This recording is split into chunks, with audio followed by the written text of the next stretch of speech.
انت بتعرفي اليوم اللي انا ضربتك بالغرفه، بتعرفوا شو السبب؟ انتوا بتعرفوا شو صار في ورا الكواليس؟ احكي لكم، تعالوا احكي لكم، ما بتعرفوا. اول شيء تمام، كانت الخناقه بينها وبين الصبايا تحت، وانا رحت لحتى هديه وهي ما سمعت، وبعصبيه قلت لها خلاص اخرسي. تمام، انه اخرسي، ما كان قصدي شيء يعني بكلمه اخرسي، بس طلعت عندهم عيب. اوكي، فقلت انه خلاص اخرسي. المهم انا طلعت فوق معصبه، قاعده انا وفرح بغرفه الملابس، عم تجي لعندي بتقلي انت قبل شوي قلتي لي خرسي. قلت لها ايه لانك ما عم تسكتي.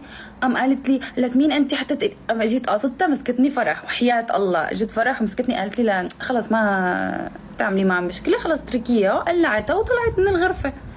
تمام، بعدين انا طلعت بدي اخذ شغله من تحت السرير تياب، اجت لعندي قالت لي انت شو كنت بتعرفوا واحد معصب، وانا من الناس اللي ما بحب الناس الفيك اللي بيقعدوا يحكوا بهي الطريقه، انه انا ما بحب هدول الناس.